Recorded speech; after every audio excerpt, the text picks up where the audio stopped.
What is up, everyone? Welcome to Toffee Blues USA, your source for all things Everton, American style, which usually means without the cool British accent. We don't have the cool British accent today either, but we are going to be reaching into a different region of the States, which we haven't done before, which is super exciting. Today, we've got Jordan Sanchez joining us from Vice City Evertonians. Jordan, it's nice to meet you, man. It's nice to meet you too, and thank you for inviting me on. Yeah, man, very cool. So, Jordan, Vice City Evertonians. Let's talk Miami Everton support. So, just out of a curiosity, the first thing I thought of, because immediately we were talking about the heavy Spanish-speaking representation in Miami. How big of an influence on the Everton support in Miami was the James Rodriguez signing? Like, was it impactful at all? I mean, you got a freaking sign on the coast. Was it like as big a deal as I was hoping it was? Well, to be honest, as far as like what was going out on the streets, which Miami is very much a street party town. Like one of our local teams wins a championship, let's say the Heat or the Marlins, people are out on the streets hitting their pots and pans and going nuts. Awesome. Granted, we're in the middle of a pandemic right now, so things are a little bit more tempered. So the only way I could really measure the excitement was on social media, right? So, I mean, based on what I saw on social media, it was pretty wild. I mean, we have a big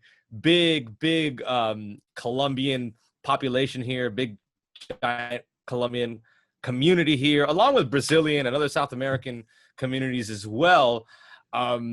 And it was just amazing to see how many messages came into to our socials.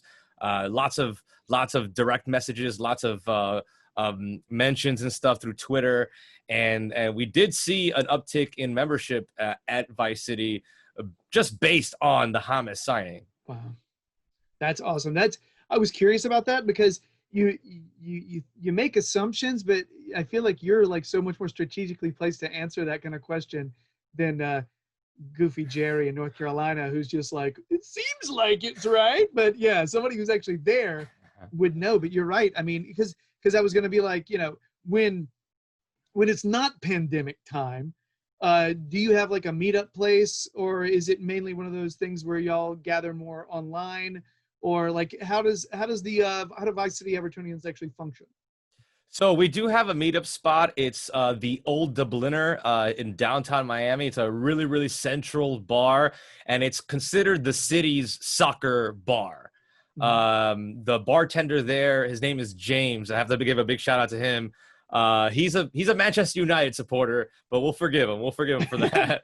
But he's so cool. He's originally from Ireland, and he was the bartender at one of the biggest soccer pubs in the south of the United States, here in Miami. And when that suddenly closed down, soccer fans in the area, which Miami is a pretty big soccer town. Granted, we've only had a professional soccer team or an MLS team for 1 year, but we do have a huge following of the Colombian national team, the Brazilian national team, even the German national team. A lot of German Bundesliga teams have good representation here, being a multicultural city.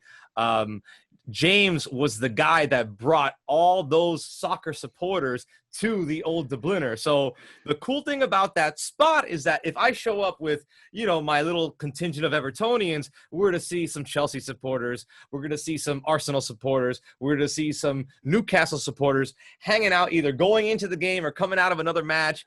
And I usually get to mingle with the Chelsea guys because I know some of them. And it's just a really cool spot to just talk football, and that's why I love the Old Dubliner. We also have a new member who's originally from Merseyside. He's a little bit north in the Broward County area, and he has like a home pub. So if ever we have some sort of like cool, usually it's the later games where he's down to do it. We sometimes go to his house and Nice. watch it at his home pub, and it's all Everton based, all Everton themed. It's really cool. That is cool. That's great, man. Yeah. So you mentioned, I'm going to get into Everton in just a second, but just to kind of throw it out there, anybody in the Miami area, Vice City Evertonians. You got to be following that account so that you can touch base with all that. That just, yeah. And you'll see Jordan's Twitter credentials down there as well. Should be right there below his head somewhere, graphic wise. Yeah. So really quick, just gauging when Inter Miami came to town. Were you an Everton supporter before that? And were you thinking, you know what, we've got a club in town, I need to at least support my local a little bit, or were you like, nah, it's all Everton and that's all I got? How did you approach all that? So my primary club is Everton. I would Right. always support Everton first, but I love Miami sports in general. I'm a huge Heat fan. I'm a huge Miami Dolphins fan, huge Marlins fan, and I actually love this particular kit from Everton because it reminds me of the University of Miami Hurricanes. Same Yes. color, so I love sporting it. As soon as you said it, I was like, okay, that makes total sense now. Yeah, it's almost identical in the color scheme.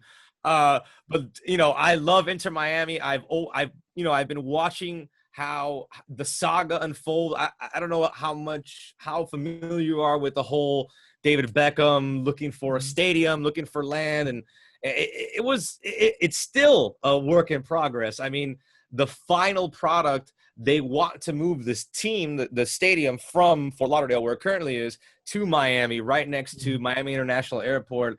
But of course, you got politics involved, and all that stuff. And from the beginning, I've been always supporting Inter Miami for that. And I hope they could finally kind of like get into cruise control, because even when it came down to picking a manager and the players, they had so many players picked out before they even had a manager. They brought the manager on board, and then they had to unload some other players. So it really has been quite the journey. We didn't do as well as I hoped this year, even though we did make the playoffs, which is great.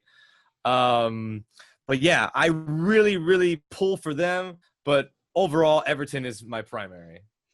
Yeah, that's kind of I asked that because we just recently got Charlotte FC in North Carolina, which obviously they haven't kicked the ball yet. Only the academy teams have played, and I want to support that as much as I can. But I'm also just kind of thinking like, Everton is strong right here. You know what I mean? I'm trying to think about how to nestle something anywhere near it, and it's kind of difficult. So, I guess maybe it's like, don't try to like replace, or try to just have it a different kind of love and let it happen naturally. And there you go. Yeah, I think that's the way to go. And it's good for the town, like I love Miami as a city. It is a love or hate city. Some people like it, some people don't. I happen to love it, and anything that's good for the city and good to build the culture and to highlight the culture, because obviously Inter Miami has a huge Latin American contingency. Even all the songs that are sung at the games, they're mostly in Spanish. Like 99% of them are Spanish. So I think that's a cool thing to be proud of as a Miami resident, as a citizen of Miami. I think Inter Miami has an opportunity to make Miami very proud, and even the supporters clubs for Inter Miami have a really big opportunity just to showcase Miami at the world stage. That's awesome. How long have you been in Miami? I was born and raised in Miami. I mean, I lived out in New York City for a few years for college. I went to Fordham University. Shout out to Fordham EFC. I have a Fordham hat in my house that I've had for years, but it's for very shameful reasons. It was my brother's, and it says "F-U." F-U, there you go. F-U. I have an F-U hat. Haven't worn it since I've like had kids, and it's like buried underneath all my other hats because I'm like, but yeah, I wore my F-U hat for a while. That's the first time I've told anybody about it. I have my very own F-U hat as well. It's funny because Fordham has another thing that they have that's kind of like it has to do with like I guess an alliteration of cursing, or they have a chant that was notorious back when Fordham first started. It was one damn, two damn, three damn, four damn. Ah, that works all right. Yeah. That's nice. Yeah. Very cool. The Archdiocese of New York, when that happened back in the day, it had to have been around Lombardi's time when Lombardi was there. They actually kind of like had to like publicly denounce that chant. And of course, as college kids, what are you gonna do? You know? Oh my gosh. Yeah, I mean they're that would almost make them want to do it more, I would think. So yeah. For sure. I guess the big question that I always ask, because it's a question I get asked all the time, is how is Jordan down in Miami an Everton supporter? Yeah. So I think all comes down to I dubbed that summer the summer of soccer. What year was that? The year that Tim Howard in the World Cup broke the saves record, which was great because you saw Tim Howard go against his teammate Romelu Lukaku and Kevin Morales too. And that was awesome. I mean, that one big soccer bar that I had mentioned before would get packed, and not just for the Team USA games. It was pretty much for any match, like any World Cup match. And I just started like realizing, man, you know, soccer is such a big part of this town without a team. And what would it be like to follow soccer the way I follow, say, basketball or American football? And I started getting into, you know, what clubs I could follow. I was kind of partial to the Premier League because of the ease of watching the matches. They were all on TV already. And just Tim Howard was a beast that summer. And I was like, you know, I'm going to follow Tim Howard's team. What club does he play for? Okay, Everton, cool. I've heard of the squad, but it's not one of the big Manchester United, Liverpool, right? And I was doing – I even went on Facebook and I was like, guys, give me your best pitch for what club I should support. And preferably something with, you know, an American link, right? And obviously Everton was mentioned. Liverpool was mentioned because of the ownership group. Right. Fulham was mentioned at the time Clint Dempsey was there. Right. I was leaning towards one of the bigger clubs, and as I started like kind of scouring through Facebook and YouTube for cool videos of the histories of these clubs, I stumbled upon some Everton videos. I was like, this is the one. This is the club right here. That's great. Yeah. So it's one of those things that just kind of felt right at that point, and you just needed that extra little nudge because you were already going that way. The way I like to say it is, you know, they say Evertonians are born and not manufactured. So I was born an Evertonian. I just didn't realize it until later. Nice. I like it, man. So I guess currently, who's your favorite current player? Currently, I have to say Richarlison. I just love the attitude. Granted, people don't like that he kind of falls a lot, right? But you know what? That's the game, man. If they don't reward that, then it wouldn't happen so much. But you know, they reward. And I will say this: he gets targeted a lot and doesn't get many calls. So you know. But I just love his athletic ability. It just, to me, it reminds me a lot of the players that people here in Miami like. When I hear players named from, you know, people that play soccer here at the pitches. We have a lot of pitches here in Miami where you see a lot of pickup games go on, and it just reminds me a lot of the players that people mention. Obviously, you got your Messis, you got your given the big Argentinian community here, you got James. James is. Yeah. To me, James, I think, is the #1 soccer star in Miami. Wow. Yeah, and it's like you'll walk around and you'll see James jerseys, James Colombian jerseys, and it's crazy. But I think Richarlison just reminds me of one of those dominant, like athletic, scoring type dynamic players, and you know, I like his social media presence as well, especially recently when he kind of clapped back at a few people with some awesome gifts. That was great. Yep. I agree. I also thought that was great. Yeah, it's thing about, you know, Richarlison, he's a goal scorer, but I also like the fact that I feel like he's going to have swagger, and it doesn't matter who he's playing. It just Yeah. doesn't Yeah. matter. You know, he could be playing against the best team in the world, and he's still going to have some kind of attitude, some kind of almost impudence. There's Mhm. something kind of like instigator about him. I like the way, like when you watch the Brazilian All or Nothing on Amazon, where he's just sitting there like talking trash to Ederson when he's like playing keeper, and he ends up like ticking him off, and he like Ederson like charges him into the locker room and everything, and you're just like he's just like a prankster, you know. Yeah. But at the same time, he's somebody. He's not. He's also going to sit there and bleed for the club, Yeah. you know. Yeah. That's So the main thing. I love yeah. the passion that he has for the club. Always touching the badge and always showing love to whatever end that he scores, and he's Mhm. always addressing the crowd when there was a crowd. And that just, to me, that just shows, like, you understand what it is to play for a club like Everton, and that's Mhm. important. Yeah, I'm totally with you on that. So I think this may be the last Everton-based question. I always ask this because I for some reason I think it's an interesting question.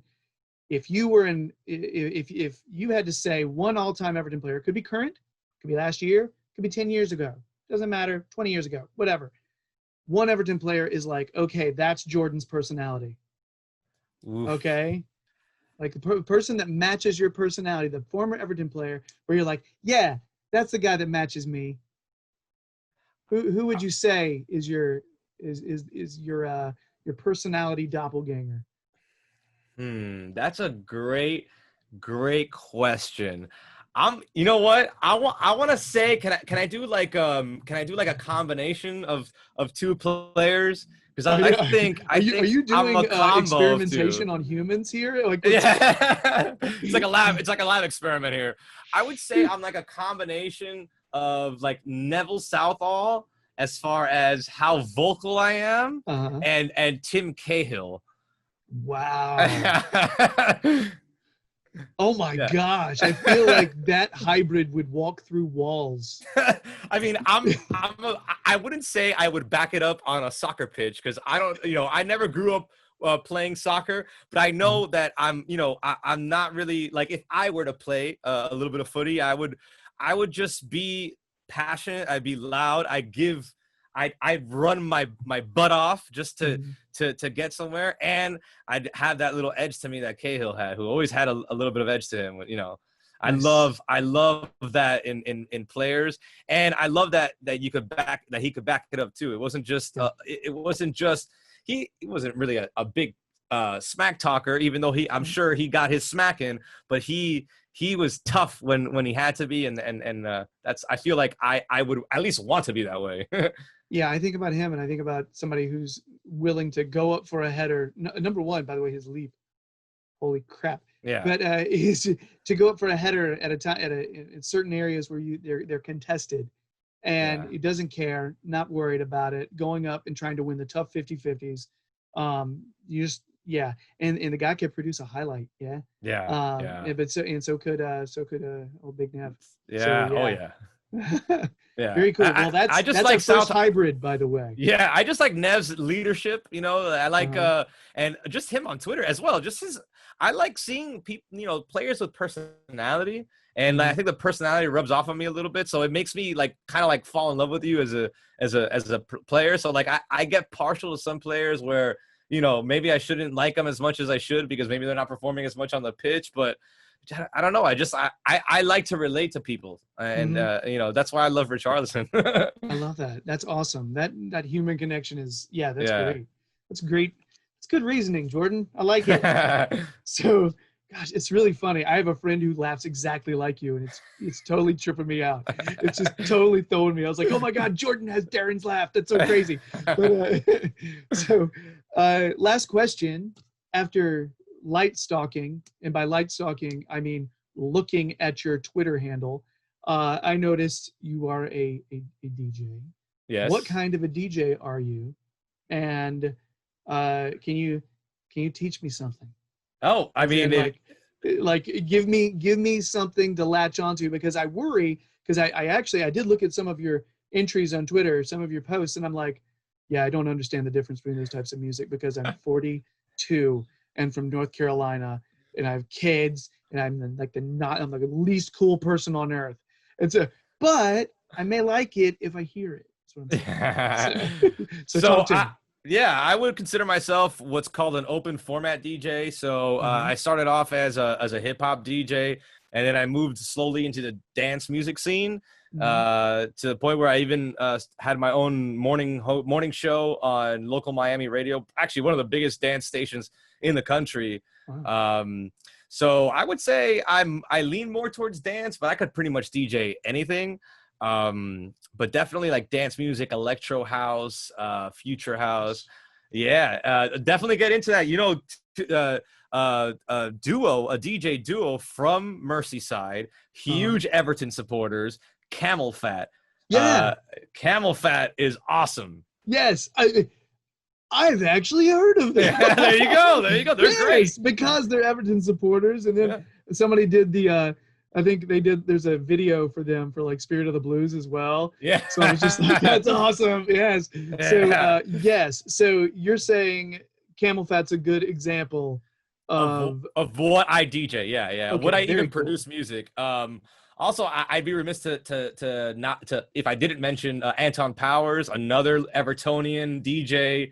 Who actually DJ'd Jordan Pickford's wedding. Get the rave on? Yeah, he got Jordan Pickford specifically picked him because he was a dance DJ. Yes. I had completely forgotten about Get the Rave On, but that is exactly, yes, that makes sense. That's great. And another guy, another guy that actually is from Merseyside, who's not an Evertonian.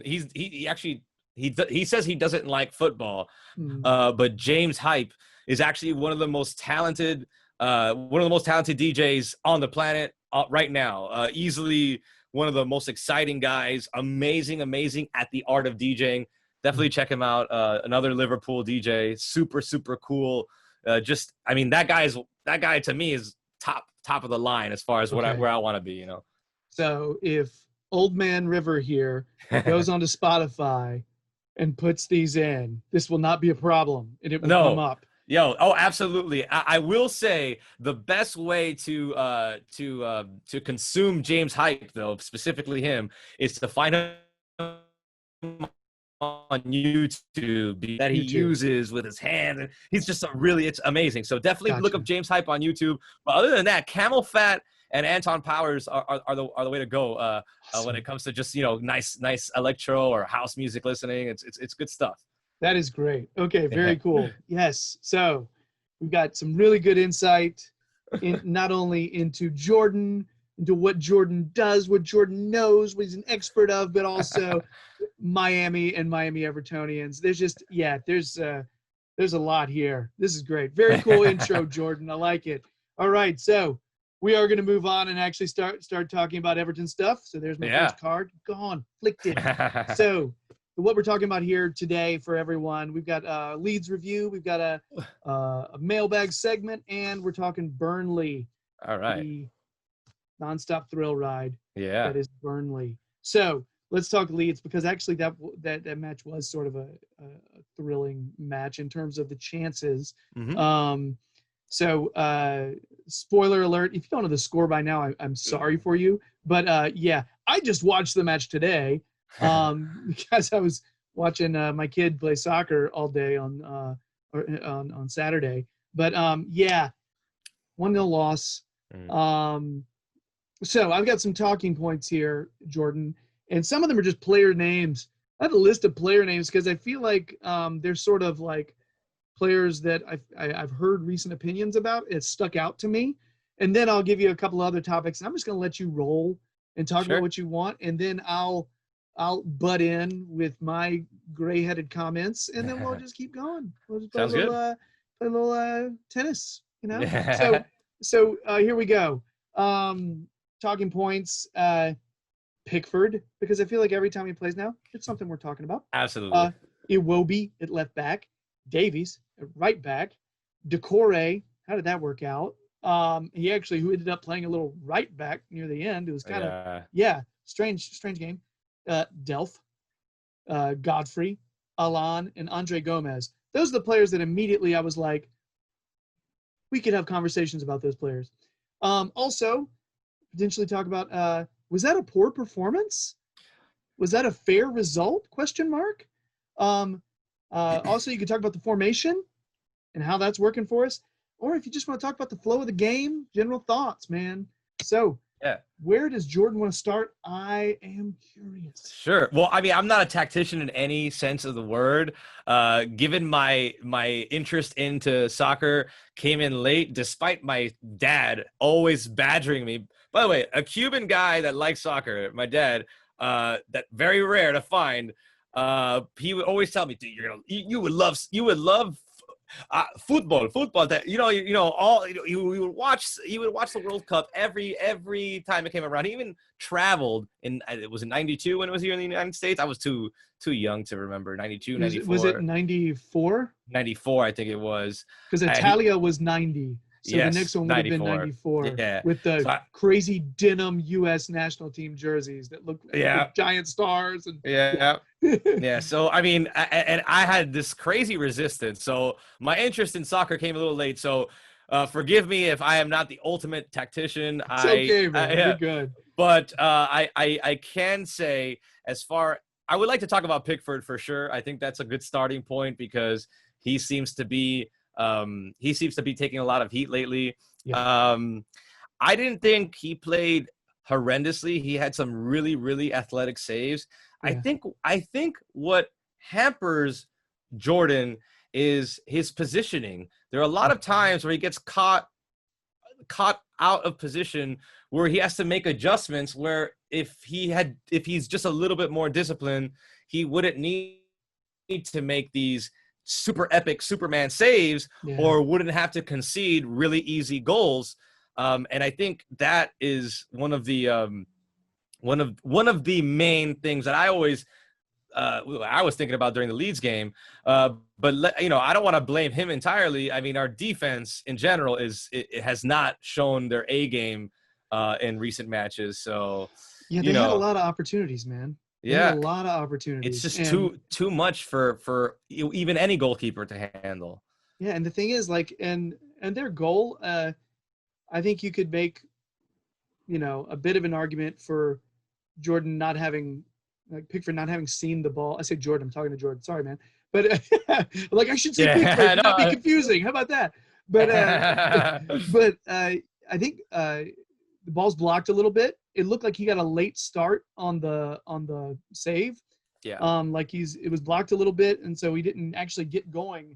Because as I was watching, I was like, oh, he's gonna get to that because the ball was like hugging, but it didn't really hit the ground until closer to the goal. Which when I saw that certain angle, like beside the goal, you could actually see that it was kind of, only about that high off the ground, like for a while. And so it was actually hit with more pace than I think I realized.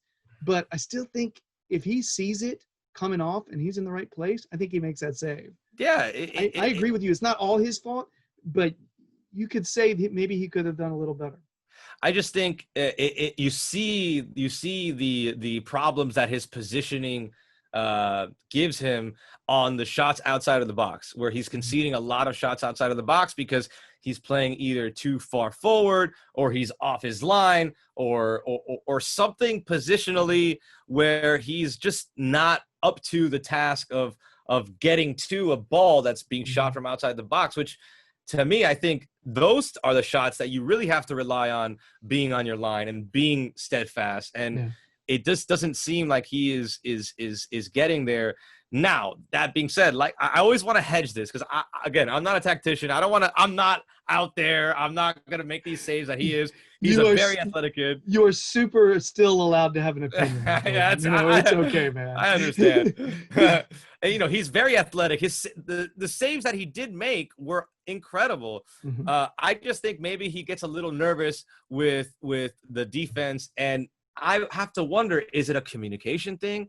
What's happening on that back line communication-wise that might be hindering his ability to feel confident in his positioning or feel confident in just relying on that back line to stop shots, because they're not stopping shots either. They're not playing good defense either. So it's a systems issue as well as an individual issue. Yeah. Do you feel like watching that, Saturday's match against Leeds, do you think Pickford was necessarily a problem, or do you think he looked like a little sharper than he had before? Or would you say, you know what, this was more of a defensive issue than a Pickford issue?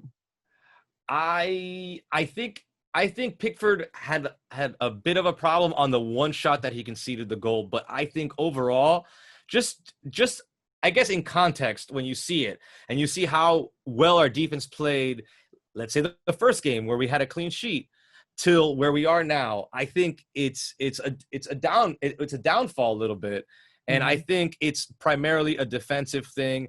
It could also be like a depth thing, right? We kind of got a little exposed Yes. when we had injuries and when we have to rotate guys around. And it goes to show you that, maybe Carlo isn't done adding bodies to the squad. And that also requires, letting go some guys, some dead Right. weight. So, this, to me, it just feels like it's an obvious project Mm-hmm. that's still in motion. And I think, January for the transfer window, we'll see that addressed. At least I'm assuming that's the Mm-hmm. case. So you kind of tapped into something I've just been harping on all season, is our depth or lack Yeah. thereof. Mm-hmm. Feel like we've had a really solid starting 11. Um, and one of the things I was not worried about early on was a backup left back. We watched Nkunku play and we're like, yes, yes, okay. And then he's not involved. Mm. And it's a strange thing, right? And we're all of a sudden we've got Iwobi playing left back in a back Yeah. it's technically a back Like five five, but on like defense, but three. it's a Yeah. back three. Yeah. So it's a strange. I think our lack of depth is leading to us using these formations. Mm-hmm. It's really strange. So I agree with you. I fully agree with you. I think it's a depth thing more than anything. And I think because of that depth thing, there's discomfort and there's miscommunication. Mm-hmm. And put all that I just feel like if you've got our normal back four, there's far fewer communication issues, Yeah. Yeah, for So sure. I got to agree with you on that, man. Yeah. I mean, look at how they were basically in sync, almost perfect in those first few games. It was incredible to see. And the moment the weakness of depth gets exposed, how we look like we're scrambling, look like a little disorganized. I think definitely the depth has to be addressed. It's definitely a glaring issue. So Godfrey played. Mm-hmm. And at times I got to say, he looked good, athletic. And then other times I'd say my biggest issue with Godfrey is the fact that he's maybe a little naive. Mm-hmm. You know what I mean? How do you feel overall performance, and how would you rate how our new signing played in Godfrey? I would like to see. I'd like to give him the benefit of the doubt. He is a young player. Mm-hmm. I'd like to see him learn the system more, and maybe learn in a more stable way what the system is like, as opposed to adjusting to the 5 in the back or 3 in the back, or the typical 4 in the back. I don't want to pass too much judgment just yet, because I feel like it might be a disservice to him, particularly a young guy. Yeah. I like what I see athletically. The dude is strong. He's a young dude. He's very athletic. He makes good movements, but like you say, he's a little naive. Sometimes he may commit too much to something and then gets lost in the sauce a little bit. Thank you. Yeah. Thank you for saying lost. It's made me smile. Sorry. And then a little confusion too. Like you could see sometimes in his face where he's like, "Oh, I just messed up. Oh, Yeah. I just and it's like, come on, kid. Like, just get it together. You're young. You got this. I really do hope to see him a little more, grounded. I already see what he can do athletically. I Yeah. think he's good there. I want to see him on a discipline level, what he can do, how he can really hunker down, how he can shift according to the flow of the game. He seems to be a little shaky when strategy needs to shift, and I think for him, hopefully, it's a matter of just getting used to Carlo's system. Reminds me of Mason Holgate in a lot of ways. Mm-hmm. The aggression is there. The aggression is Mm-hmm. good. Love his aggression. Love his athleticism. Love his ball control. I think, and he really likes to be a part of the attack. Yes. To see him going forward. But there are times, and one in particular, gosh, it was one second half where he went forward, and you're sitting there like, yes, a center back getting forward. That's awesome. And then he loses the ball, immediately leads to a counterattack chance for Leeds, like right immediately. And then I thought he could have pressed the shooter. Thought he could have pressed Rafinha on their goal. He definitely could have closed out a little bit on that, especially Rafinha, who everyone knows he's the danger man on that squad. You can't give him that space. Yeah. I think experience though, really. And I'm glad he's getting minutes. I agree. I wish he was getting minutes in one of our typical formations, because that stability is just gonna help the whole back line. Because I feel like with Godfrey, it's like, okay, he's filling in it in a back three. He's filling in at right back.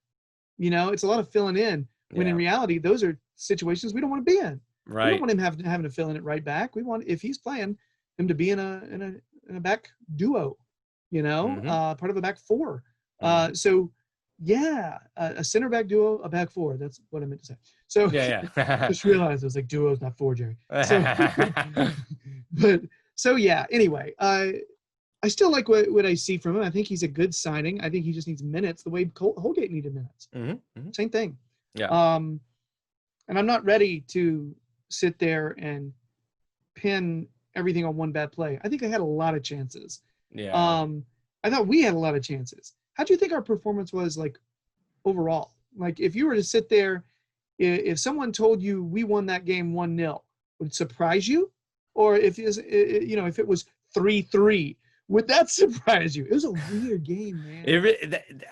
I still have yet to settle on my overall assessment on that match. Like, where was our downfall? Was it in the formation? I don't know. Was it in the player performance?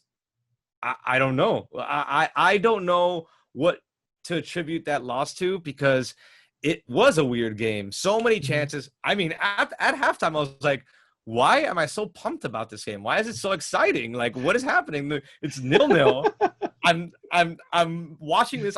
I'm getting excited for every few minutes or so for a chance or a nice play or me getting really passionate about something bad that happened. So I'm thinking, where did we lose this game? And I still haven't made that decision. I mean, I have no idea. So if it was 3-3, just judging by that first half, it could have easily been 3-3, right? Like, there were so many chances at both ends.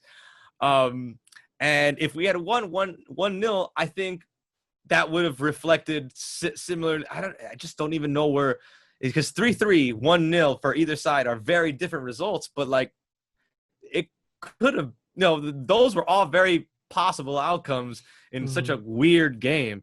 And it's funny because, when they mentioned that Leeds had, I think they've been to Goodison 15 times and they've never won. The moment they said that, I was like, oh, here we go. Something's going to happen. Something's going to happen where, that streak is broken, because, and sure enough, there you go. Yeah. I feel like, number one, I felt like we were defensively sluggish up, like adjusting to their movement, to their switching of fields. They switched fields so much, and I feel like our adjustment was just slow. That's one of the things you see Bielsa's squads. They move so well without the ball, and they're whipping the ball around, and they're constantly their flow is just it's entertaining. It's fun to watch. But I think it's one of those things that because they work so hard without the ball when their team has the ball, that I think that tends to catch them out often when the other team finally gets it, and that leads to chances from the opposition. I don't know if we were defensively organized enough and sharp enough and ready enough for what they brought, like when it comes to speed of play. Not straight out deadline, straight line speed. I mean, just whipping the ball around. Yeah. Because, I feel like so many of their chances were across to the middle. It was their goal. Then they would whip it from one side to the left, and Jack Harrison misses a close chance. And then when they switch their attackers, they put Rafinha on one side, Jack Harrison on the other side, and then they slap across all the way, and he wins a header over Iwobi. By the way, Iwobi not winning a header is not surprising, because I don't see him as an aerial threat, But, definitely. So it was a lot of switching point of play. And I think an unorganized defense that feels uncertain is going to get, and we just gave up too many opportunities. Yeah, I think we played into their hands. Yeah, we played into their hands, right? Well, that uncertainty, that sluggishness is perfect for a squad like Leeds that plays like that, where that ball was moving, man. When they had that ball was moving.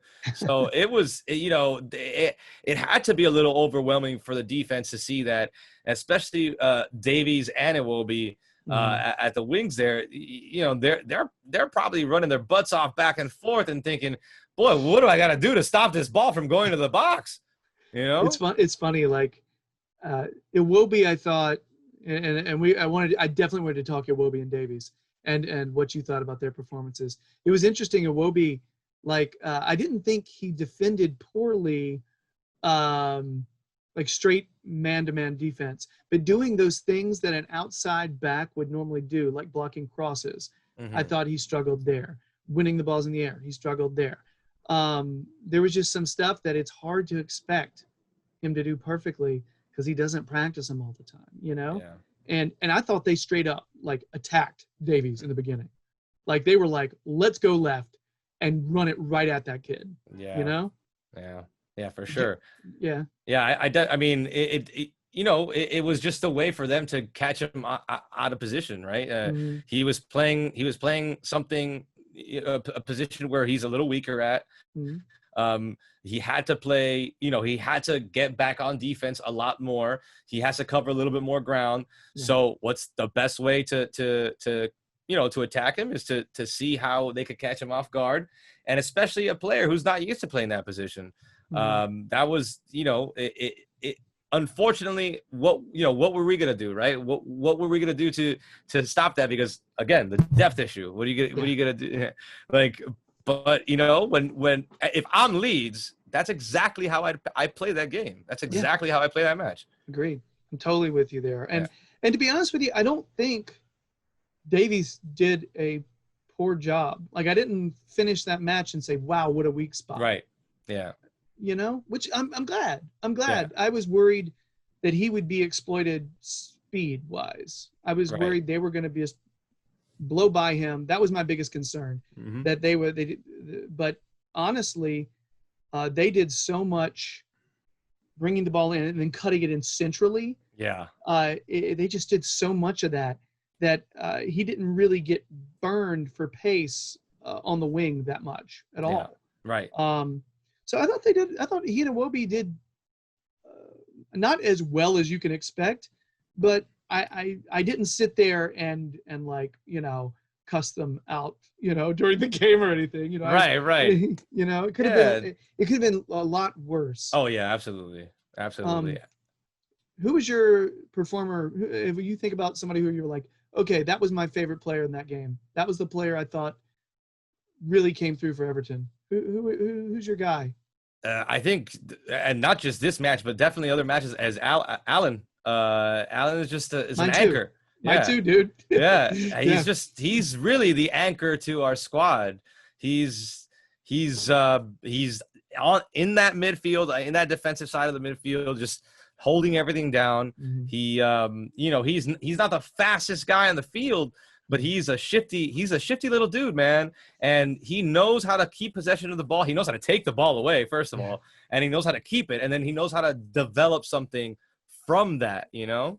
His speed of thought is just so quick, man. It's incredible that it's so crazy how he's immediately on to what the players on the sides are doing as far, you know, how even their pace and where they're moving. He just knows immediately. His soccer IQ is through the roof. He's probably our if I have to be impartial about it, he might be our best player, to be honest.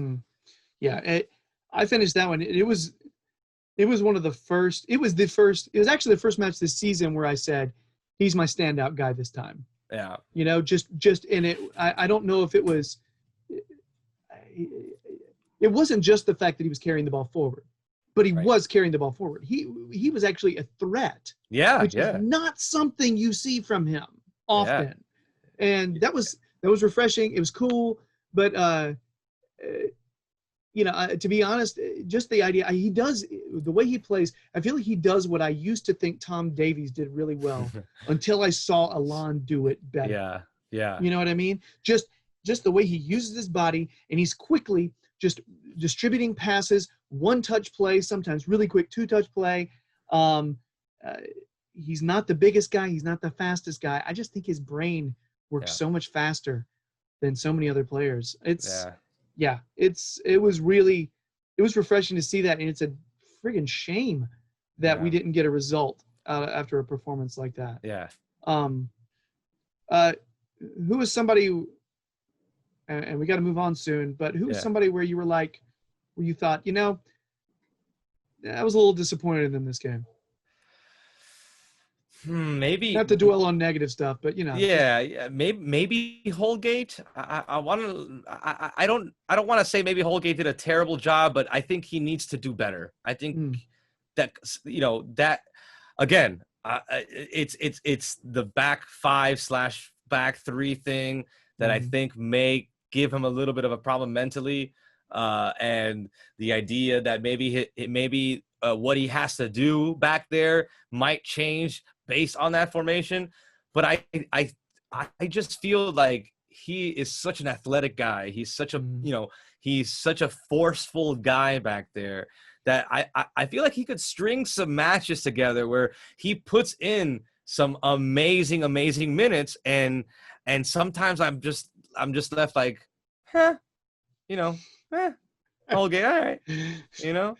And you know, you see him, he's an athletic dude. He don't get me wrong, there were some moments where like, good job, Holgate, but there were some moments where I'm like, come on, you know, you gotta be a little bit better. But I don't know if there's anybody that particularly did horrendous. I don't think there's any horrendous performances. I would agree with that. I just think there's some people that need to step up a bit more. Just step up to their potential. I think, you know, guys like even Richarlison, his first game back, I think he could have done something dynamic to change the pace and to even get on the score sheet. He had so many shots. Yeah. He had so many opportunities. And nothing to show for it. We have got to, I mean, honestly, I think he just needs to get one. We need to set him up something easy. Something easy. And get him going. Break through and get the flow going. You know what I mean? I will say one of my favorite players this season has been Decore. And just energy-wise, I feel like, you know, we've been missing somebody who does what he does. He does push the ball forward. He's an absolute energy bomb when he's in there. He's winning the ball often. I love him. I thought he gave the ball away a little too cheaply. I thought he was a little sloppy in possession. Even though, I mean, he almost scored early on. I mean, you know, and I thought we asked him to do some different stuff. Yeah, I know.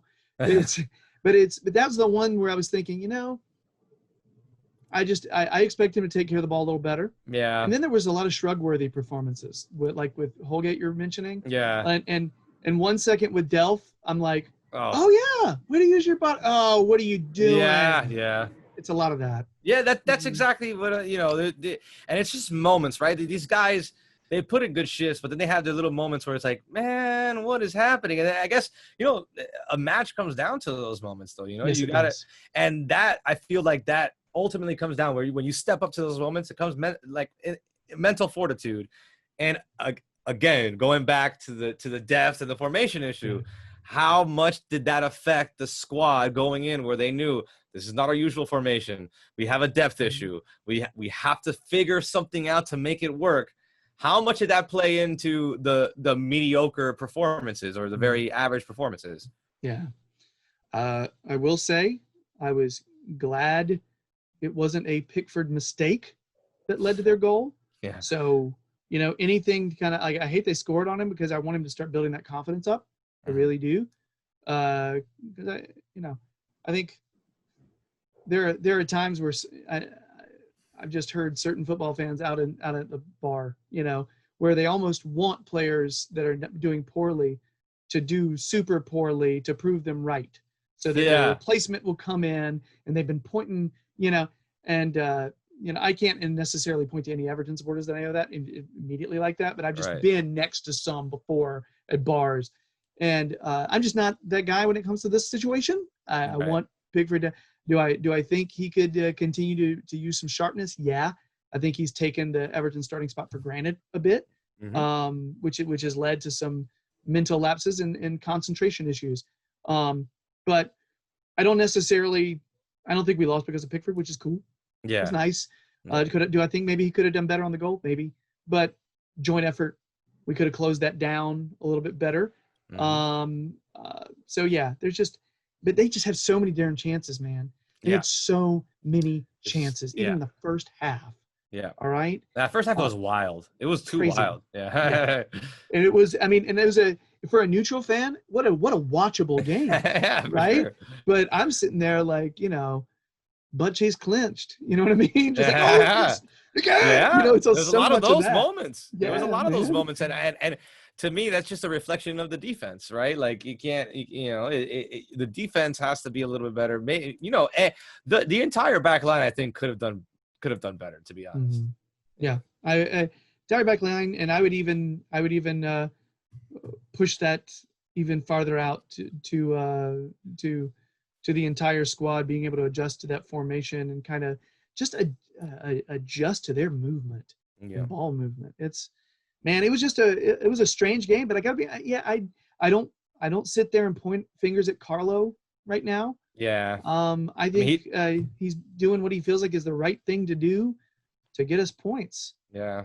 And to be fair, overall, we're, granted, we've lost quite a few games recently, but we're still not in a horrendous spot on the table. So I just, perspective. There's a lot of doom and gloom happening, but at the end of the day, one win in the upcoming matches, and we're back on the grind. So I'm totally with you on that. I actually have seen a lot of, to be honest with you, people talk about some folks being super. I have actually seen a lot of voices of reason on Twitter, like on social media, people coming out and saying, hey, we're thin. We're thin player-wise, and we're having to adjust, and it's tough, and we got some inexperienced players and a lot of players playing positions there that are not theirs. To be honest with you, that was not an awful performance. No. And it's early. It's early in the season still. Yeah. We got a lot of time. We have a lot of time. We still have the January transfer window, which I think, granted, last year Carlo didn't do much in January, but I think Carlo has a plan. He wanted to see how the squad would work through that window, then come in, have a real window, a real summer window, and then now he's able to move the chess pieces around. And I think it seems like overall it seems like it's working. Granted, another 2 losses in the next 2 games or 3 games, things could start getting a little hairy. But we're not there yet, right? We're not. I don't want to analyze something that's not there. Right. Today we're still 8th in the table. We're just a few points off one of those Europe spots. We're not in a terrible situation, right. And all we need to do is get a little confidence turnaround, and we're right back in the thick of things. And I talk about how many chances we gave up. We did have a lot of opportunities to score goals. Oh yeah. A lot. Yeah. A lot. And to be honest with you, I'll feel a little bit better about our team mentality when we start finishing those. Mm-hmm. You know what I mean? Yeah. So, and not having that little freeze up that makes us put it right at the keeper at the last second. You know, that was a it's lot of just, those. I know, like two particular. I was like, right at him. Come on, that's yeah. get a little touch on it, you know. Yeah, but I think more experience in front of goal for some of them. But for now, for interestingly enough, for Richarlison, I think I hope it's not getting in his brain the fact that he hadn't scored for a little while. Yeah. Sometimes it just starts messing with your psychology a little bit. But for me, it's just like Richarlison is just such like a chill guy. Yeah. I'm trying to imagine him being anxious, and I'm just like, it's not hard. possible. Yeah. It's so hard for me to see. Because I'm like, if it was me, yes. Richarlison, yeah. You know, I'm hoping the same thing. I feel like he's one of those dynamic players, which is one of the reasons why I like him. Another guy that probably should have done better was James, to be honest. James could have done a lot better. Yeah, obviously his passing is just chef's kiss passing. Yes, that never goes away. He gave the ball away. He looked a little lost. He didn't look comfortable in that system, and he didn't know kind of what to do a little bit, or at least that's what it seemed like. But I think you know these are guys that have only played so many matches with the squad. Richarlison and James together. How long have they been together? It takes time to build these types of relationships. I feel confident that this is going to start gelling. I mean, you see some gelling, but you also see the weaknesses that we have that can be addressed, which when they get addressed, there needs to be another period of gelling together with with new players coming in. So it's a work in progress. I don't see myself getting mad we're finishing where maybe I would not like to finish 8th, but around this area, I can't really be too upset about it, right? I would like a spot of Europe, though, to be quite honest. I think we can do it. Yes, I agree. I do agree with that. I think if this were a house, trying to think of a good analogy, and I feel like foundation-wise, we're doing okay. Got a decent foundation. I feel like you look from the outside at that house and you're like, that house is all right. It's got decent curb appeal. Yeah. But structurally, you scratch the surface and you start realizing that maybe, yes, it stands up and yes, it looks okay from the curb, but it still has a ton of issues that need to be addressed. Yeah. And that's true. And we haven't really had, what are we going to do? Are we going to buy 11 players at once? No. Yeah. Because any team that does that, it's way too much turnover. It's absolute chaos. Dogs and cats living together. Total anarchy. So it's a process. I got to agree with you, man. I'm still pretty optimistic. Yeah. I don't know, man. I just have to kind of keep things in perspective and think, Luka Dean and Seamus Coleman are playing. How are we doing right now? But they're not. Yeah, That's exactly. Yeah. And that's another guy that, it's funny because you start realizing who you miss when they're out. True. Luka Dean is one of those guys, man, that he is one of the dynamic players on our squad that when he's out, it's hard to fill those shoes. So what are you going to do? You got to change formation, you got to change formations, and that changes the dynamic of everything that you're trying to do, Yeah. It's hard, but you know what? Carlo knows what he's doing. Let's be honest, right? Like the dude comes from Real, the dude comes from Napoli, has a great pedigree. I'm not going to sit here and be like, he's doing a terrible job because, who am I? I'm just a kid from Miami, I think I will say I think you're allowed to critique. Sure. Even if it's Carlo, you're allowed to. It doesn't mean that you think he's wrong for the job. Sure. If you think he made a wrong decision, cool. Yeah. You know what I mean? Yeah. He may have gotten some of this stuff wrong. For sure. Absolutely.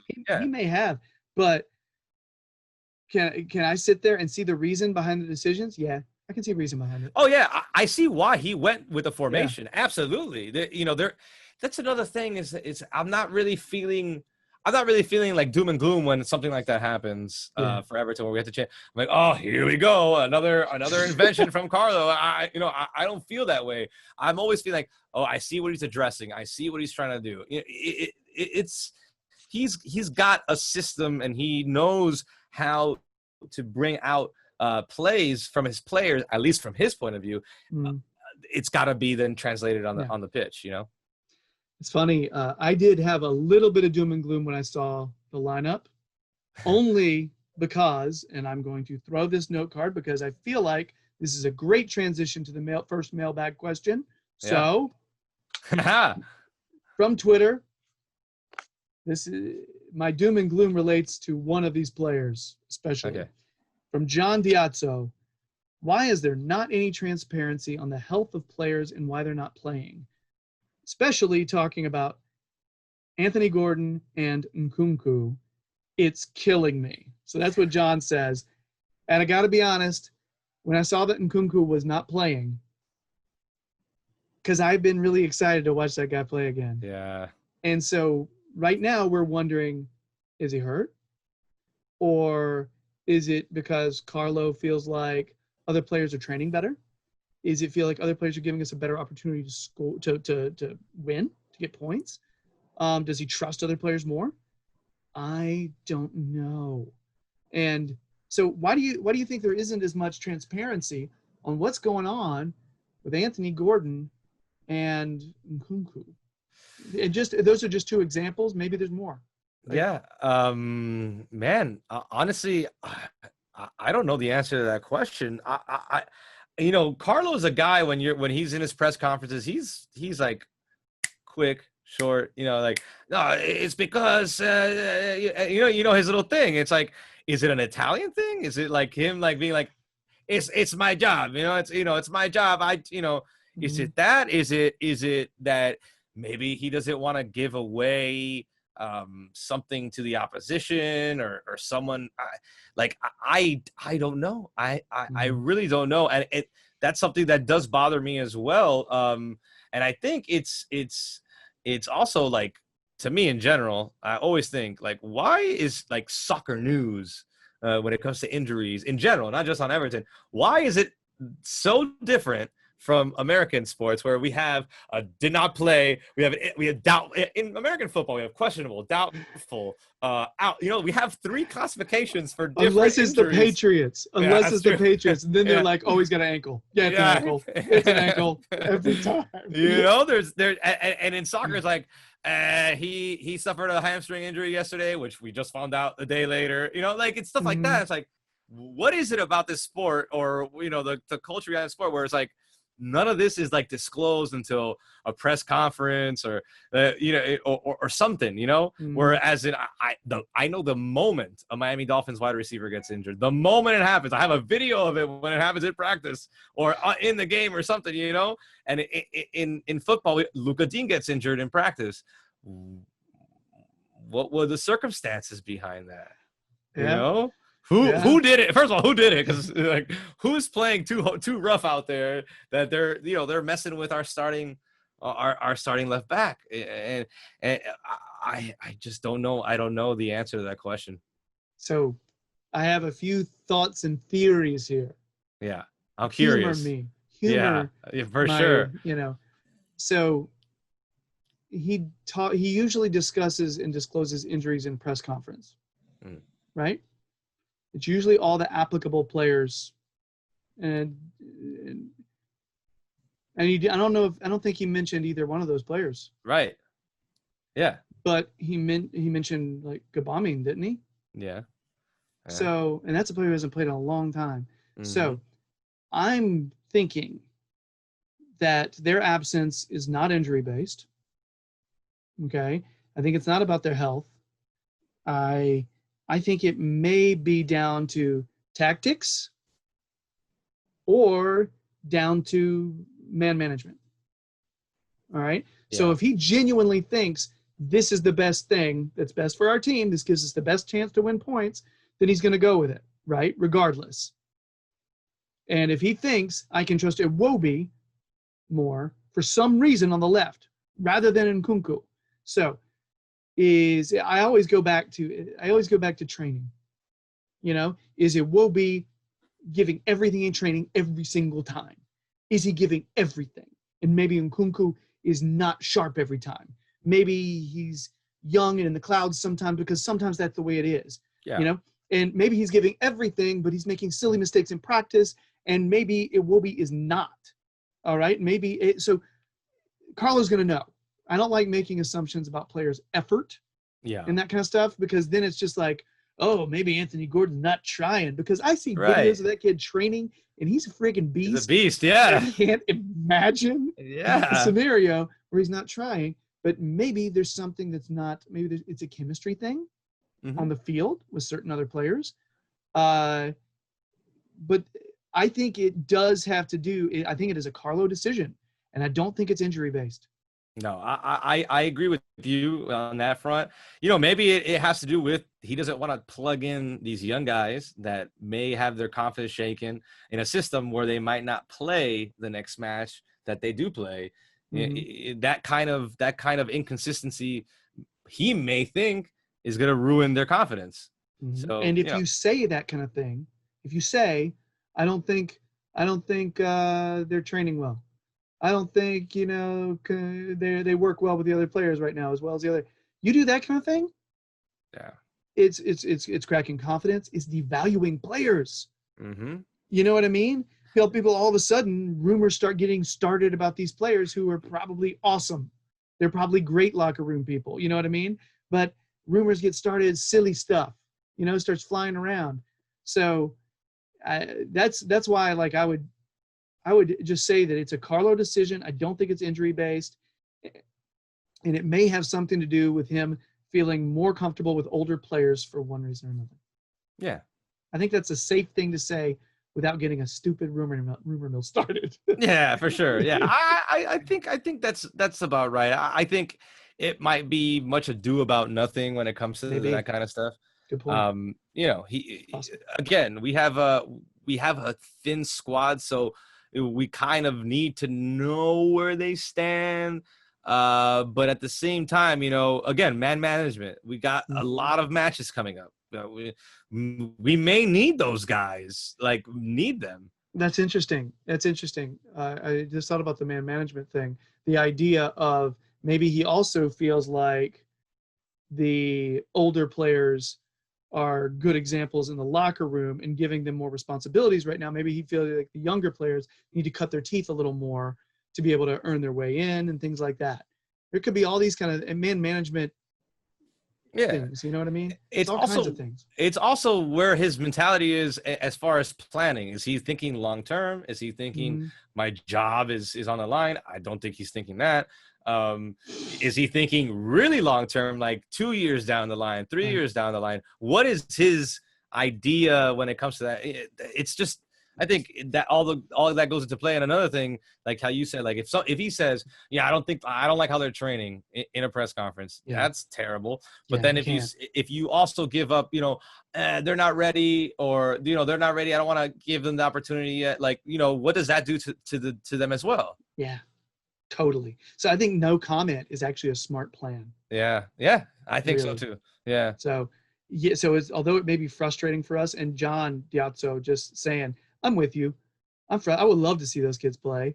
I would love to see them given opportunities. Just even sporadically, just get out there and just see they're electric players. They're so fun to watch. I mean, Nkunku getting like back heel assists, and Anthony Gordon being one of the few players that goes vertical for us. And so, I want to watch him play. But the way Carlo's handling it, at least from a man management standpoint, it does make sense. And I think we're both in agreement. It's not an injury thing. Yeah, for sure. Like it. All right, from Instagram, we've got a question coming in from Cody Corns. What do you think about the Luka Dean injury, and is it bad for us? And I just have to give a big yes. I'll just cut you off right there, Jordan. I said, yes. Yeah, it's a bad one. Yeah. And it's a worse one than I expected because I thought Nkunku was more ready. Yeah. You know what I mean? It's another one that exposes our weakness in the depth field, right? I briefly mentioned it with Luka, and I want to know, again, one of those things where you want to know more of the circumstances. Granted, it's not going to change anything, right? Me knowing it is not going to do a damn thing about what happened. But it's Luka Dean. Luka Dean has been one of the most consistent players since he has arrived, and he has been one of the playmakers. Really, he's the guy that starts a lot of the plays. He pushes the ball forward. He knows how to pass. He knows how to switch play. His free kicks are just spot on.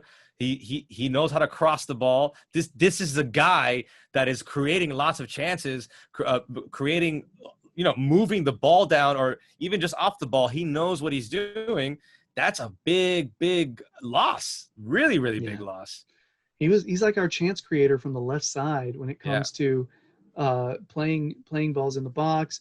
What James does from this side, Luka Dean's doing from the other side. And it's one of the great joys in life to watch James receive the ball, pivot, slap it across to Luka Dean, him press forward and play a ball across to Calvert-Lewin, who just says, I'm just going to play this in with, my man bun. It's a wonderful thing to watch.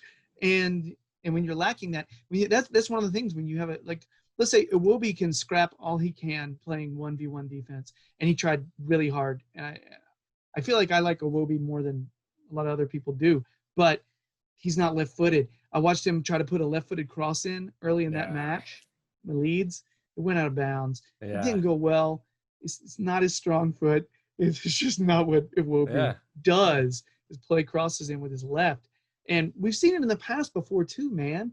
To see a non-left-footed player play left back, all right, even if it's left wing back, I don't want to sit there and give anybody nightmares to our past, but when we had Cuco Martina playing at left back, defensively he was pretty sound. But every single time we made a run up the left side, he would have to stop, play the ball to his right foot, and then play a cross in with his right. And we lost time, and defenders caught up, windows closed, and it was just not. It was not a high-functioning attack when you have a non-left-footed player playing on the left. It's tough when it comes to left back, especially when you rely on for those quick balls in. Yes, which is what Luka Dean is an expert at. And you lose that one element to the game, and it's one of your biggest chance creators, right? It's gone. And the other thing that I mentioned that Iwobi's not great at is in the air. I think people really, really underestimate what Luka Dean can do in the air in terms of clearances. He is really good with his head. He is very good aerially, and it's the kind of thing, like I remember when I was first watching tape of him at Roma and Barcelona, when we were thinking about getting this guy, and that was one of his strengths. He was good in the air. And I was surprised to hear that. And then when I watched him play, I was like, wow, this guy actually is pretty aware and pretty savvy in clearing the ball out. That chance that Jack Harrison got over Iwobi that hit the bar, hit the right post, it doesn't happen if Dean's in. Yeah. It just doesn't. That's the thing. He's just very savvy. He just feels like he's in his home when the ball's in the air, when he's trying to whip it over. It's like that's his wheelhouse, man. And it's just, I have every confidence in the world that he's going to do something right with the ball when he's in that position. And I can't say I have the same confidence with anyone else playing that position, at least in the squad, Yeah. Total agreement on all that. So Cody, the Luka Dean injury, I will say, if this was a month ago, when I have a lot more confidence that Nkunku is going to be part of the plans, I would not be as upset about that. But when I found out he wasn't going to be part of the plans on Saturday, that was when the doom hit, because I was like, oh, wow, Carlo, for some reason, doesn't think he's right for this match. And if he's not right for this one, I'm not sure when he's going to be right for a Premier League match. Yeah. So is a weird, yeah. Anyway, it's awful timing, especially with Seamus Coleman out at the same time. Sucks. Yeah. Yeah. So, we're all crying, Cody Corns. Yeah. Thanks for bringing it up. So, lastly, NWBFC asks a question that we've heard a little bit of in other forms, but this is slightly different wording, and it involves another player. If we signed Isco and Umtiti in January, where do you think we'd finish? Wow. I hate those prediction questions because then I say something and then someone's gonna come on Twitter. You said we finished 5th. I hate you. They would say you're not psychic and you don't know the future, Jordan. What's wrong with you? Yeah. You know, you're not part of that group of superhumans I thought you were. You're only cool. You're not also super. I'm sorry. No, man. Here's the thing. We make predictions on these all the time, and guess how many are right? Almost none of them. Almost none of them. The way I figure, man, you make a prediction like this, as long as you can say why. Yeah, giving exactly. People conversation fodder. I think Isco, a guy like Isco, maybe a little bit past his prime, a little, he's a guy that is a great player. Right? That's a player that you want, and even just for the presence, right? He's played with the best in the world. He's one of the best in the world at his position. Yeah. I think with Isco and Umtiti on the squad, I think we could finish. I think we could finish 5.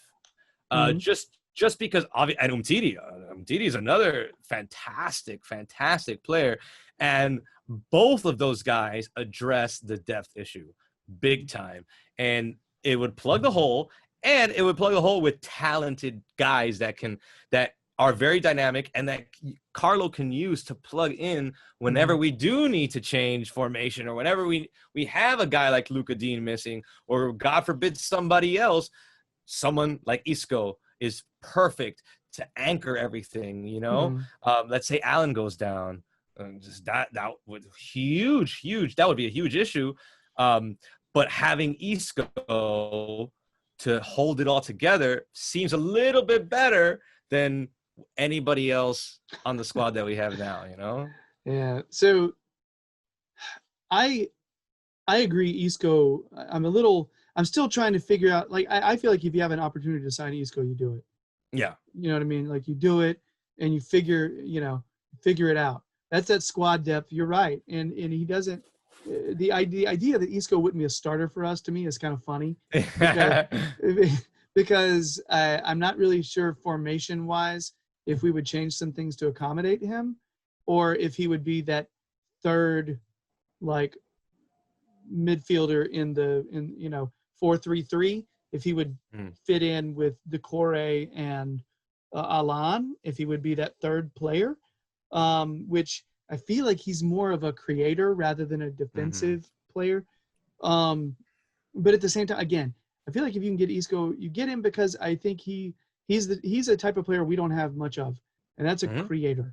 He is good in tight space, and he creates chances. My question about Umtiti is, he's a center back. Yeah. And I feel like our depth at center back is one of the only places where we got center backs. So if we bring him in, I would say we need somebody to leave. I don't know who that would be. And if it's a situation where that happens, okay, cool. But again, like, I feel like Holgate, Godfrey, and Branthwaite, all three of those are young players. They may go out on loan, but they'll have to come back. Yeah. If they go out on loan, they will be coming back. So, and I feel like they're good investments, and they're, and Godfrey, a little bit more size than Holgate, but both are speed players. Branthwaite is kind of a mold of like a Michael Keane type, who's a big breakup play, wins those 50-50s, but also pretty good passer type. And then you got Michael Keane and Yerry Mina. We got pretty good depth. And so So that's why, like, I'm a little curious about the Umtiti connection. I don't know. I'm just not sure why. But again, is he a good player? Yes. Yeah. He's a fantastic player. Yeah. I do think he maybe is a little on the injury prone side from what I understand about him. Which is, but I don't know, man. I think some people would have to make room, and I fear they would be some good investments that we've made. Mm-hmm. And Yeah. I don't. I think, I I tend to agree with the Umtiti thing, which is why I've mostly focused on Isco. That's what I was gonna do, is just focus on Yeah. Isco. I agree. And the fear of of moving somebody that has made strides, like one of the young guys that you mentioned, that have made strides on the squad. Does that hurt their confidence? Or, if we loan somebody out and they play well when they come back, like you said, who are we moving? Now we're stuck, So Yeah. it's So that's a tough one. I mean, I still say initially, we go 5. I still say we go 5 though. I think that was the answer, right? so I've been predicting we finish 4th for a while now.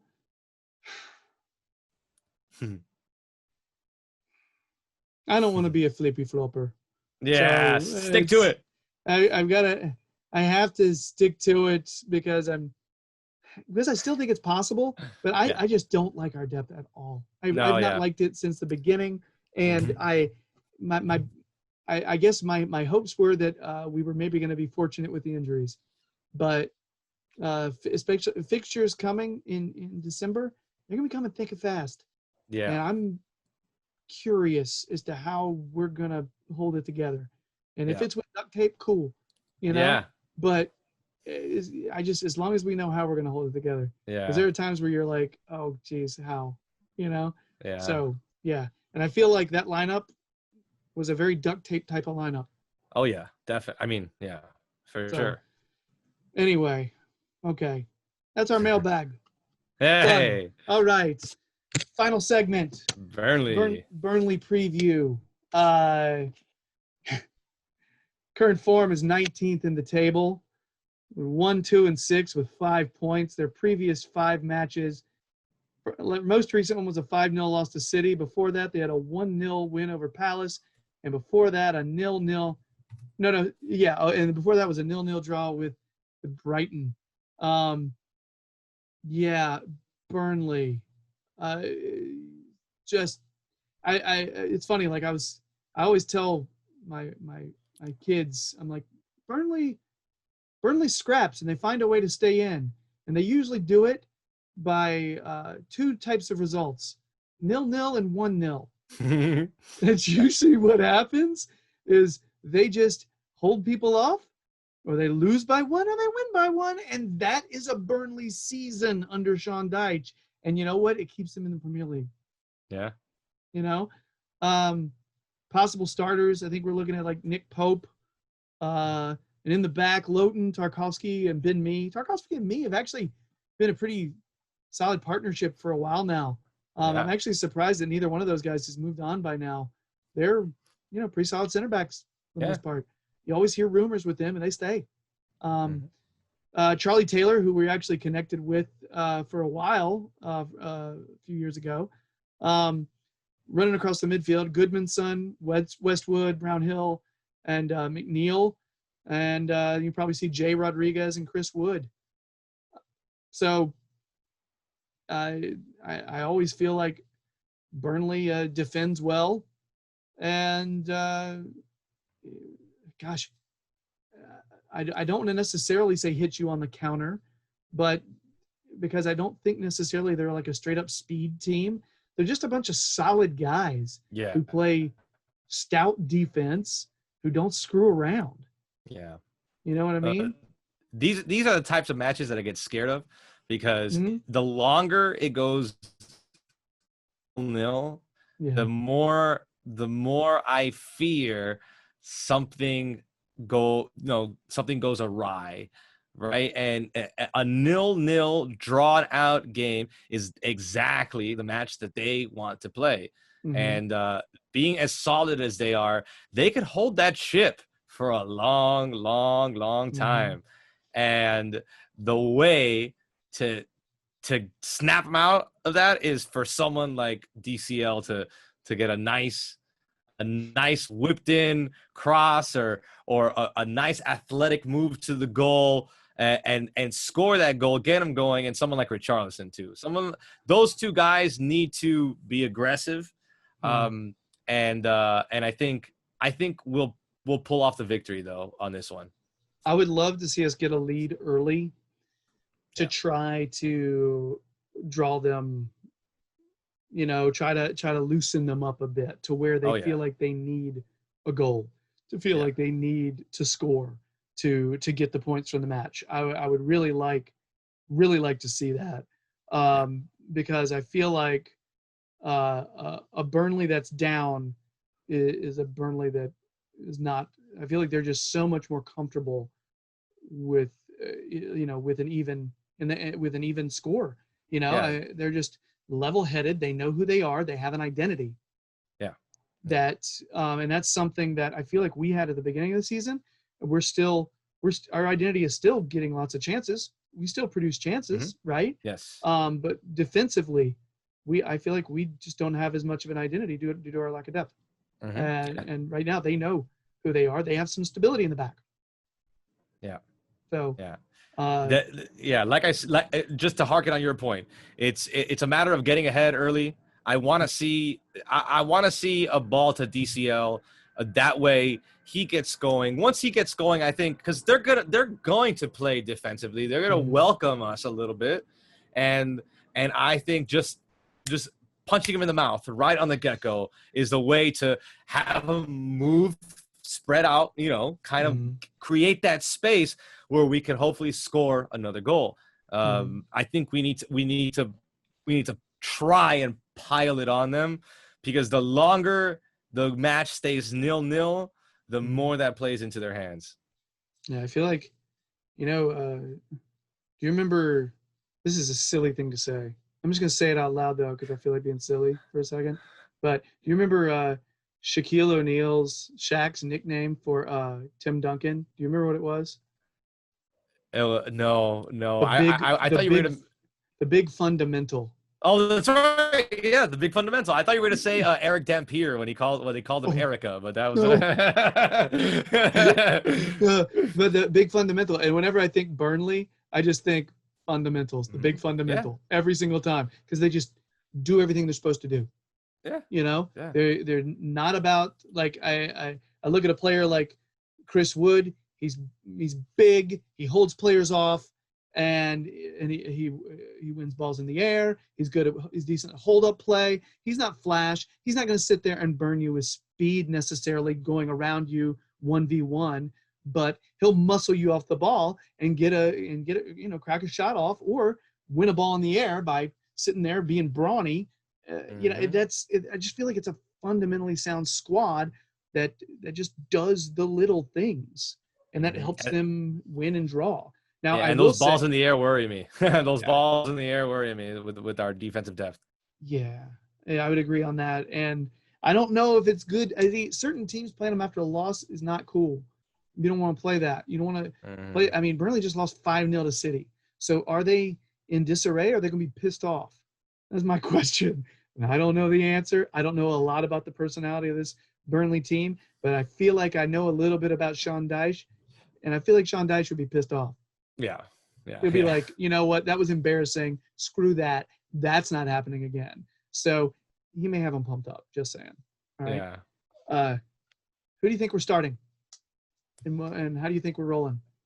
With the assumption that maybe Luka Dean and Luka Dean is not going to be in. We know that. Yeah. But Seamus Coleman may not be back. Yeah, I think this is where we'll see someone like Nkunku at least maybe on the bench and come in. I think we'll be able to see him, because I think Carlo. Carlo. I feel like there's still an experimental side to what is happening with Carlo. Hence, starting Davies and Iwobi on the wing backs. I think the way he sees it is, I'm not my job is not in jeopardy as of yet. We're not in a free-for-all yet. I say yet as if it's going to happen. I don't think it's going to happen. Why not shake things up a bit based on the personnel we have, just to see who is useful for the next match, because the next match would be a big one. It's the Chelsea match. Yeah. So first off, every once in a while, Carlo will do that rotation thing and start a different keeper. Oh yeah. I get the feeling that he may go with Pickford one more time just before we start getting into the real heart of the December fixtures. But don't be shocked. Don't be shocked if he says, this is a Jonas Losol or a Robin Olsen game. Robin, yeah. You know what I mean? You never know. Yeah. And Olsen did not play poorly in the match he played. I would love to see him, to be honest. I want to see more of him, to be honest. Yeah. But I like the idea that he does rotate that sometimes. But if he feels like Pickford is hitting a decent run of form and he's not playing poorly, and maybe he'll just keep him in if he doesn't actually need to rest him yet, because it's about to be a time in the next few weeks, in the coming weeks, where he's going to need to rest. Yeah. And so maybe that's when the rotation will happen. You think we're going 3 at the back again? The 3/5. Yeah. Again, not the tactician in me is not the best. I want to say that we will not go 3 in the back this time. I want to say that we go 4, but do we have the personnel for that? That's the part. Does he risk that? Because then what happens when it doesn't work, and you have to then sub somebody out? You're kind of strapped, and you gotta sub someone that may add some dynamic, right? Dynamic elements to the offense or the defense. You know what? I'm gonna amend my answer. I say yes. We go 3/5 in the back, because again, it's the duct tape thing. We really don't have much, man. We don't have much to play with. So yeah, I think it's gonna be back to that 3/5, and what we'll see is probably the Iwobi Davies positions not swap it as in they'll switch sides, but some different personnel at least in one of those positions. Interesting. Okay, so I think you worded it kind of the way I in a way that I identify with. You said, I want to say that he's going to go with 4 in the back, and I want to say that too. I really want to. Yeah. I wish it was a situation where, I would actually and again, I thought Iwobi did all right. I would love to see Nkunku in there at left, and I wouldn't completely mind Davies in there at right. I wouldn't mind John Joe Kinney in there at right, if I'm honest. Yeah. Just to I just want to see. We kept him for a reason. I would love to see him get some time. How is John Joe Kinney these days? Is he okay? Yeah. Yeah. So, but I've got to agree with you. I think it's going to be 3 in the back. I think we're going to see Godfrey Keane Holgate again, unless for some reason Carlo wants to rotate Mina in and kind of keep the center backs rotating for some reason. But one would think he would want some form of stability for communication purposes. Yes. Gosh, I hate saying this, man. I don't like saying this. I don't think he's going to change anything in the starting line. Yeah. I'm trying to be edgy, but I'm a huge fan of somebody saying I try to be edgy, because when in reality, like I say I try to be edgy, and you're like, really, Gerry? Man. I'm trying to at least make maybe come with a hot take, but I get the scary feeling. Not scary. It actually might be better for us. I get the feeling that you're right. I think it's likely that we'll see the exact same setup, the exact same formation with the exact same personnel. Maybe a change on who gets subbed in, though. That's what I think might we might see a change in. And I'm hoping that Nkunku is on the bench and maybe see him come in at some point. I'd love to see Carlos show a little confidence in him, but it's hard to say. Yeah. Man, yeah, I was thinking about it though, and I was like, how poor was our performance? It wasn't super poor. Yeah. It wasn't a super poor performance. And that kind of makes me wonder if he's going to change anything if it was that bad. Did Carlo think it was that bad? And I don't think he thought we played that poor of a game. Yeah. And that makes me wonder. Now, the only thing that gives me pause is the fact that Leeds is a highly attacking team. They're very attacking, which means going with a more defensive formation does make sense. Burnley, I don't immediately think high-paced attack. Yeah. I tend to think more, route one, but that's what I tend to think. Maybe that's unfair to Burnley's style this season. But yeah, that's what I tend to think. So if that's the case, maybe Carlo's like, you know what? Let's run forward at the back because I'm not as worried about Burnley's ball movement as I was with Leeds. Maybe. Yeah. That would be adjusting based on the opposition rather than just adjusting based on our availability. So yeah, curious. I don't know the answers. Yeah. But my prediction stands that it's the same starters. Yeah. All right. Yeah. I don't like saying that out loud, but yeah, I'm gonna go with that one. Just to be safe and also to cover my ass because I am not the tactician expert. I'm not the tactics expert. Someone is gonna get on Twitter and they're gonna tell me, "Oh, you shouldn't even be talking about this stuff," and I'm gonna come back with a snarky answer because I'm not gonna let anyone talk to me that way. But you know how it is. Sometimes you wake up that morning and you see that lineup come in and you're like, whoa, something's pleasantly surprising, or whoa, I did not expect that. I'm not sure about that. So yeah, and there are times where I've been excited and it's just gone so poorly in the past. Yeah. I'm like, oh, finally, we're gonna see that pairing, and then that's why we don't see them. So anyway, so what's gonna happen? What's the score gonna be, and who's gonna win? Is it? I think I'm gonna say 2-0 Everton. And true to form, based on what I always say about Burnley, I'm gonna say it's a 1-0, but that we win. All right. As I picked us to draw with Leeds last time, and it was such a negative pick, and who knew it wasn't negative enough. So it's just honestly, I like your 2-0 pick over Burnley better though, because I feel like if we get a 2-0 lead on them, we're okay. Yeah. But I worry about a 1-0 lead against Burnley. I do. Yeah. But anyway, the idea of having to kind of hold on against a team that finds a way. They're just crafty. Yeah. They find little nooks and crannies in your defense, and it's from these bizarre angles, and it's like a bend don't break kind of defense as well, like inviting balls but just like clearing everything, and just that's solid. This is very solid in the back. It just hit me. No English people are going to get this joke or this reference. You remember John Fox, the coach for the Panthers back in the day? Yeah, of course. That was how, when he went to the Super Bowl, that's how John Fox teams played. Oh, yeah. Not much attack. They scored just enough to win.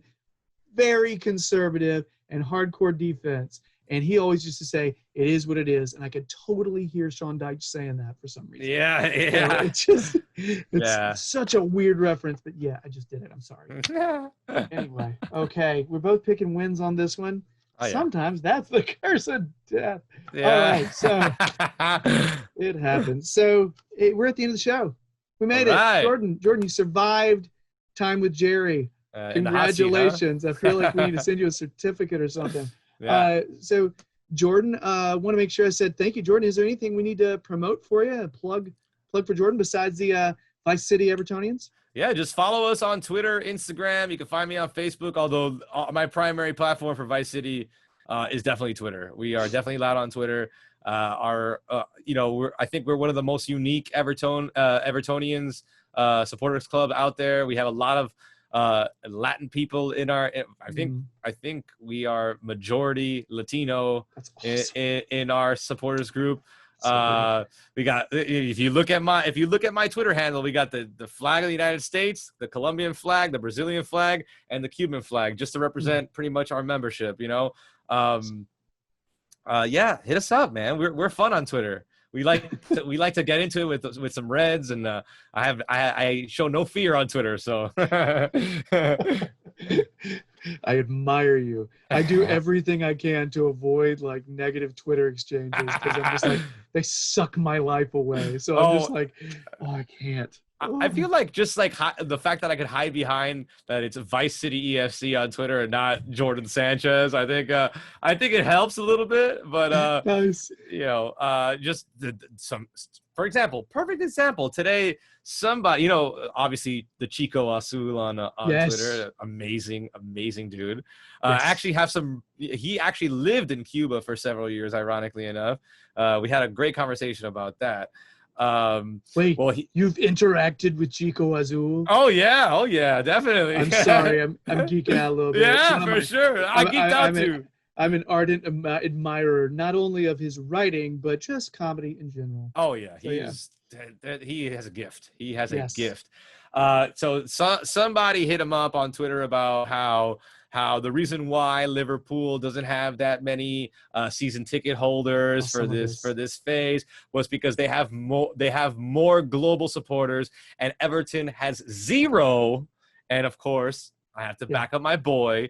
And with my snarky comment, I said, "Hey, from Miami here in the U.S., just in case you didn't know, I can confirm that you are talking nonsense." And that just had a string of replies. Of course. Of course. The Reds are going after me, and but I live for that. I live for that, especially if it's the Reds. Yeah, well, you've got my respect on that one, then, my friend. All right, so continuing the plugging. Make sure, check out, if you're in the Miami area, check out Vice City Everton. And even if you don't, you should probably just be following them in general if you're an Everton supporter, just to see all the hot takes. Yeah, and if you're in the area, come by too. We're opening up here in Miami. We don't have as many people coming out for obvious reasons, but every so often we have a few guys from Merseyside. In fact, he's not a member of ours, but his name is Danny. He works in the cruise ship industry, and he's in Miami every once in a while from Merseyside, and he'll join us for a game. Miami Beach being the tourist destination that it is, we'll always run into a few Evertonians that want to meet up with us. So yeah, wherever you're from, near and far, you're always welcome. Even if you don't support Everton, we'd love to have you. Very cool. Jeez, that'll sound fun. So there you go. That is Jordan's plug and the Vice City Evertonians. So check all that out. I have other stuff to plug now. We got to make sure I have responsibility to the Toffee Blues to mention, if you're going to be getting anything from Everton Direct for Christmas, please click on the link in the description. There's advantages for Toffee Blues and potentially for yourself in this particular circumstance. So anyway, click on the link. It would help us out. We'd greatly appreciate it. So there's a plug thing. Also, check out the Toffee Blues website. There's lots of Everton-based content on there, all things Everton. There's a lot of Toffee Blues contributors that are writing stories on there. So you'll see their faces on here, hear their voices on the podcast, but you'll see their actual writing and their brain droppings about Everton on the Toffee Blues website. Also follow the Toffee Blues on Twitter, Facebook, Instagram. And one last plug. I wrote a children's book, Randolph the Christmas Moose. It came because Max and Terry on the Toffee Blue View back in the day, Christmas episode, I mistook a reindeer for a moose, and all of a sudden, this happened. Man, I did not know that story. Yes, and it turned into me writing a children's book, my buddy Matt Taylor illustrating it. It's my first kid's book, and it's really fun. It's about a moose who likes to run. It's a moose wearing a headband. What else you got? You know what I mean? So anyway, please check it out. It's about, being able to figuring out a way to do what you want in life and doing it for your own reasons. So yeah, I'd appreciate it. Available on Amazon, but probably some other places too. Yeah, so that's it. Ladies and gentlemen, Jordan, thanks so much. Appreciate it, buddy. Of course. Thank you for having me. It was awesome. I had a Yeah, great time. this was really fun, man. Really Yeah, fun. I really hope you can come on again. absolutely. You tell me when. You tell me when. I'm there. Very cool. Actually, it hit me about, by the way, for those of you listening via podcast, you can't see, but if you're watching, I don't know if you can see behind Jordan, it hit me about 2/3 of the way through. There's a totally Ninja Turtle posters. And I didn't know that's what it was. The whole time I was like, what is that? What is that? And then I was like, oh my God, it's Michelangelo and a tongue and pizza. Oh my yeah. God. Yeah. And there's Wrath. So yeah, sorry. I just got that because old brain. But anyway, oddly enough, I was more focused on the person. Isn't that weird? Yeah. Yes. So come back, bring your Ninja Turtle posters. Jordan. Oh, I got another one for the next one that I got to show you. Another frame that I have. I've shown it on social media, so some people might be familiar with it, but it's a cool one. I'm totally excited, man. Very cool. Very cool. All right. So for all you Evertonians out there, thanks so much for watching. Thanks so much for listening. Much love to all of you. Let's get 3 points at Burnley. Let's somehow beat up on the big fundamental. Let's do it. Let's do it. All right, everybody. Much love. Bye. That was a bad throw. Bye.